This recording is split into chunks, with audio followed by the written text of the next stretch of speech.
सो दोस्तों आज फाइनल हो गए फैटल 4 वे के चारों कंटेंडर्स और बाकी की स्टोरीज भी बड़ी आगे इस स्मैकडाउन पे। आज की स्मैकडाउन की शुरुआत करते हैं WWE चैंपियन ड्रू मैकिंटायर। आज स्कॉटिश ट्रेडिशन के साथ में उनकी एंट्री होती है। इतने टाइम बाद बंदा फिर से चैंपियन बनाए तो ये सब तो बनता ही है। क्राउड भी काफी खुश नजर आ रहा था, उनको चीयर करता दिख रहा था। मैंने बहुत मन्नत की और वो हो ही गया। बहुत ही मुश्किल साल रहे कुछ, लेकिन अब जो भी हुआ, अब मैं बता दूं कि मैं बन गया हूँ पहला British WWE champion Drew McIntyre. भर भर के आप लोग मुझे ग्रीटिंग्स भेज रहे हो, टेक्स्ट मैसेजेस आ रहे हैं, जहां जहां जा रहा हूं वहां पे लोग खुश नजर आ रहे हैं। लेकिन मैं आप सबको यही बोलूंगा कि भाड़ में जाओ। मतलब कोई विलन बन के मैं ये नहीं बोल रहा, लेकिन सच में भाड़ में जाओ। जब मुझे फायर किया गया तब तुम लोग कहाँ थे? फिर जब रोमन रेंज और ब्लड लाइन ने मेरी जिंदगी कबाड़ा कर दी तब तुम लोग कहाँ थे? कहाँ थे जब उस सीएम पंक ने मेरा माथा खराब किया था? हर जगह बस मुझे तुम लोग जे उसो के लिए ईट ईट करते नजर आ रहे थे। फिर उस कोडी ने भी लगातार मुझे चालाकी से हराया। तब तुम लोगों ने मेरे लिए कोई रील काटी? तुम्हारे तोमर साहब ने कोई शॉर्ट्स निकाला मेरे लिए? नहीं ना, नहीं निकाला ना। लेकिन एक इंसान था जिसको मैं थैंक्स करूंगा, उसने मेरी हेल्प की, बिलीव किया कि मैं चैंपियन बन सकता हूँ, और वो था मैं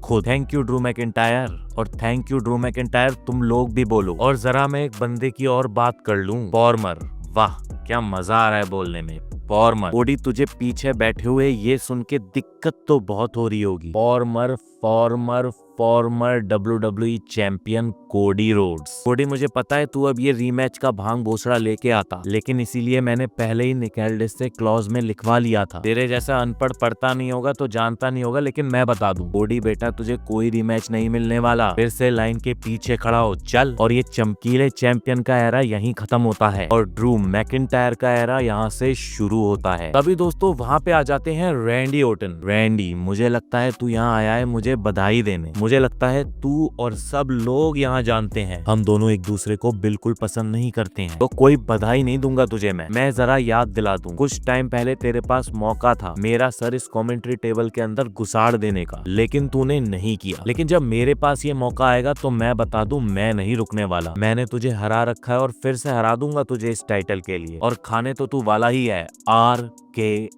तभी दोस्तों वहाँ पे आ जाते हैं जेकब फाटू। बंदा आके बात नहीं करता, सीधा टुकाई चालू करता है, लेकिन वहाँ से एकदम से ड्रू मैकिंटायर भाग जाते हैं। वहीं मिस पीछे से रैंडी ओर्टन के ऊपर अटैक कर देते हैं। उसके बाद तुरंत रैंडी ओर्टन और मिस का क्वालिफाइंग मैच चालू हो जाता है। इतनी चलाकी के बाद भी मिस RKO खाते हैं और रैंडी ओर्टन क्वालिफाई कर जाते हैं। वहीं दोस्तों ओर्टन टी शर्ट पहन के आ रहे थे तो मुझे लग रहा था कि शायद उनकी फिजिक थोड़ी सी बिगड़ गई है, लेकिन आज जब उन्होंने शर्ट उतारी तो क्लियर हो गया कि अभी भी वो बिल्कुल फिट एंड फाइन है और क्वालिफाई भी कर गए हैं फैटल 4 वे मैच के लिए।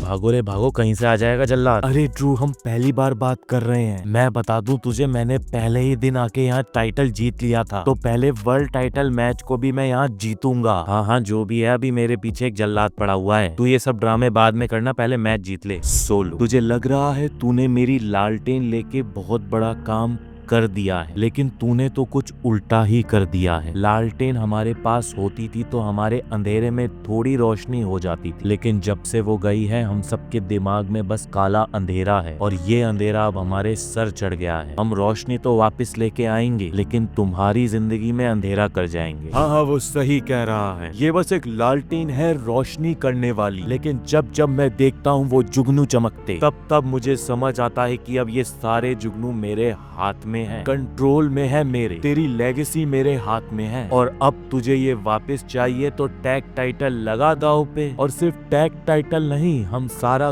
गोल्ड जीतने वाले हैं, और आज उस डेमियन प्रीस्ट को भी खत्म करने वाले हैं। वहीं दोस्तों आज जूलिया और कियाना जेम्स का मैच होता है एलेक्सा ब्लिस और शार्लेट फ्लेयर के साथ में, जहाँ पे कियाना जेम्स के ऊपर सिस्टर एबिगेल लगा के एलेक्सा ब्लिस मैच निकाल लेती है। वहीं फिर नया जैक्स आके पहले जूलिया पे अटैक करती है और उसके बाद एलेक्सा ब्लिस और शार्लेट फ्लेयर पे। जूलिया उस अटैक को देख के खुश नजर नहीं आती। वहीं कियाना जेम्स उनको रोकने की कोशिश तो कर रही है, लेकिन मुझे लगता है कि यहाँ से अब जूलिया का भी पेस टर्न हो सकता है। वहीं आज कार्मेलो हेस का भी US ओपन चैलेंज होता है, जहाँ पे लियोन स्लेटर आज उनसे फाइट करने को आते हैं, जो कि TNA के एक्स डिवीजन के चैंपियन है। नो डाउट लियोन एक बहुत ही अच्छा मैच देते हैं, लेकिन यहाँ पे मैच तो कार्मेलो हेस को ही निकालना था। बाद में कार्मेलो हेस एक रिस्पेक्ट मूवमेंट भी बनाते हैं, जब वो लियोन को बोलते हैं कि मैं जा रहा हूँ तुम स्टेज ले लेना, ताकि लियोन भी जाते जाते अपनी चैंपियनशिप फ्लॉन्ट करके जाए। ये चीज बताती है कि रेसलर्स एक दूसरे को कितना ज्यादा सपोर्ट करते हैं। अबे ओ शिंस्के टाइटल जीतेगा, तेरे पास मौका था और वो गया। MFT पहले टैग टाइटल लेगी और उसके बाद फिर मैं US टाइटल निकालूंगा, तो तू मेरे रास्ते से दूर रह, समझा? हितोवा कवारो मोनोदातामा तामा तू एक अलग रेसलर था जापान में। सुगुनी नीनागा सिरोकोटोनी नारुजू, ये किसी को नहीं पता लेकिन हम एक फैमिली भी हैं और जल्द सबको पता लग जाएगा कि तू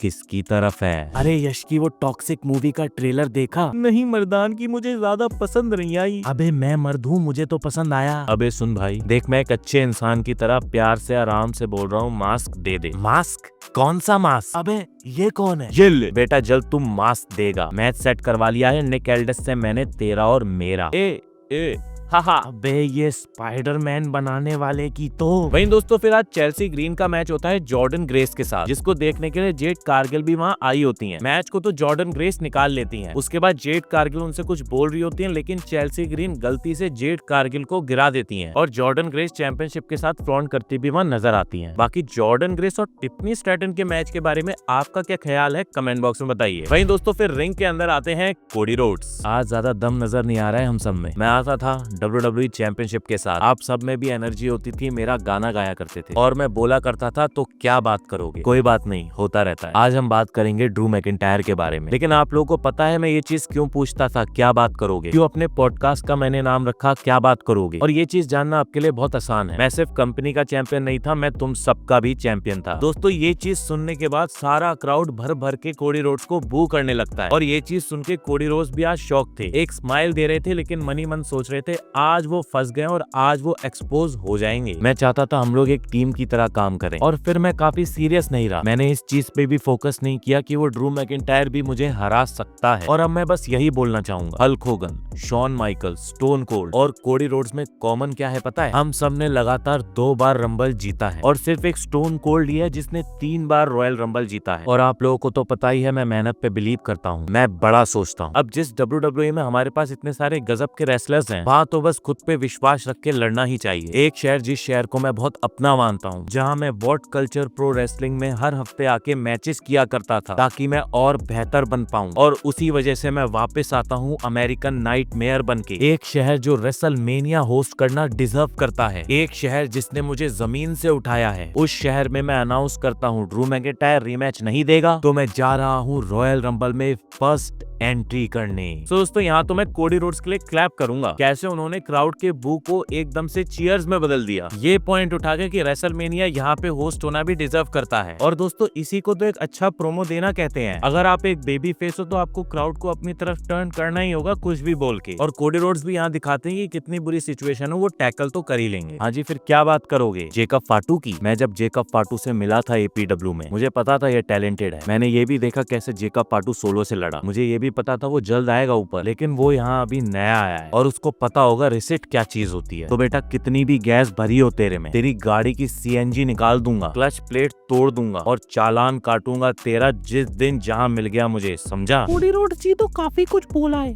अब आइए मैट कार्डोना से सुनते हैं। हाँ जी, उस कोडी के साथ हुआ तो गलती है और अब लगता है ड्रू मैकिंटायर से मुझे ही बदला लेना पड़ेगा कोडी का। याद करा दूं, ड्रू का सबसे पहला मैच WWE में मेरे साथ ही था और ड्रू और कोडी की तरह मैं भी WWE से गया, बाहर जाके खुद को ढूंढा और अब मैं वापस आ गया हूँ। लेकिन उन ड्रू और कोडी ने तो वर्ल्ड चैंपियनशिप जीत ली, लेकिन अभी तक मैं नहीं जीत पाया हूँ। लेकिन अब मैं भी बनूंगा WWE चैंपियन। क्या बनूंगा? WWE champion. वहीं दोस्तों फिर मैट कार्डोना का मैच होता है ट्रिक विलियम के साथ और दोस्तों फिर वहाँ मैट कार्डोना आते हैं। लेकिन मैं ये सोच रहा था कि ये जैक राइडर वाला म्यूजिक क्यों नहीं बजा रहे? वो म्यूजिक मुझे तो बहुत अच्छा फील देता था जैक राइडर के ऊपर। आप लोगों को भी क्या वही म्यूजिक अच्छा लगता था? बाकी मैच का तो दोस्तों मैंने आपको बता दिया था last week. Trick Williams match निकालेंगे और वो निकाल लेते हैं क्योंकि WWE अभी उनको पुश देना चाह रही है। फिर दोस्तों वहाँ पे किट विल्सन आ जाते हैं जिनको मैट कार्डोना की मर्दानगी पसंद नहीं आ रही थी, तो आते ही उनके ऊपर अटैक कर देते हैं। तुम लोगों को पता है यहाँ एक दिक्कत है और मैं दिक्कत कम करता हूँ। तुम सबको मेरे जैसा बंदा चाहिए,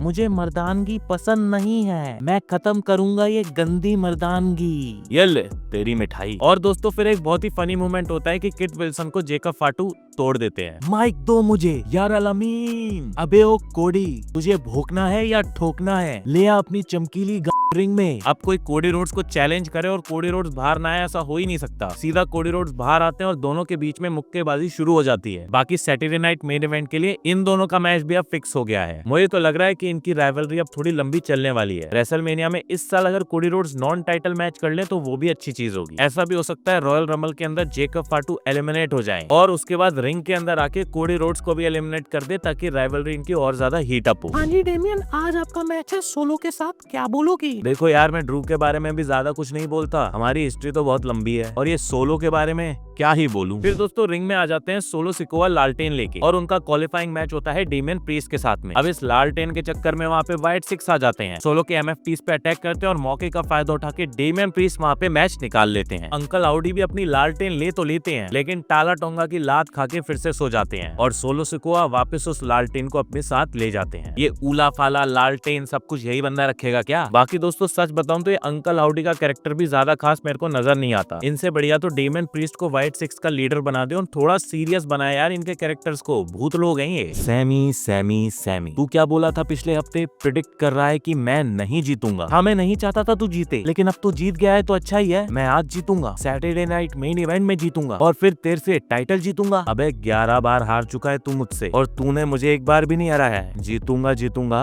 देखते हैं। हाँ जी, आज तो आपने जीत निकाल ली, तो अब क्या प्लान्स हैं आपके फैटल 4-वे मैच के? अपुन बोला तू मेरी लैला तो सारे स्मैकडाउन के गांव में ढिंडोरा पीट दो। तुम्हारा भाई ट्रिक विलियम इच बेस्ट है, अपुन के पास है पैसा, अपुन दिखाता है रईसी, और रैंडी ऑर्टन डेमियन प्रीस्ट तुम्हारे अंदर दमिच नहीं है। तुम्हारे पिछवाड़े की तो धुलाई होगी। मैंने सुना है बोलता बहुत है तू, लेकिन मैं बोलता नहीं हूँ, मेरे हाथ बोलते हैं। तो इस फ्राइडे हो जाए एक एक हाथ। वहीं दोस्तों फिर मेन इवेंट में सैमी ज़ेन और इलिया ड्रैगनोफ के बीच में मैच होता है। अब इलिया ड्रैगनोफ का मैच और खून खराबा ना हो ऐसा हो ही नहीं सकता। ये मैच भी लंबा जाता है, स्टेमिना का खेल बन जाता है, लेकिन सैमी ज़ेन यहाँ पे समहाउ मैच को निकाल ही लेते हैं, और जैसे ही सैमी ज़ेन जीतते हैं वहाँ पीछे ट्रिक विलियम्स आ जाते हैं, ट्रिक शॉट मारते हैं सैमी ज़ेन को। तो दोस्तों 4 बंदे तो फैटल 4-वे के लिए फाइनल हो चुके हैं, Randy Orton, Damian Priest, Sami Zayn और trick Williams. To be honest यहाँ पे तो रैंडी ऑर्टन को ही मैच जीतना चाहिए, लेकिन फिर Drew McIntyre versus Randy Orton एक ऐसा मैच बन जाएगा जहाँ पे मैं चाहता हूँ कि दोनों ही बंदे जीत जाएं। बाकी आप लोग क्या चाहते हैं कमेंट बॉक्स में बताइए। मिलता हूँ नेक्स्ट वीडियो के साथ में, तब तक के लिए सायोनारा।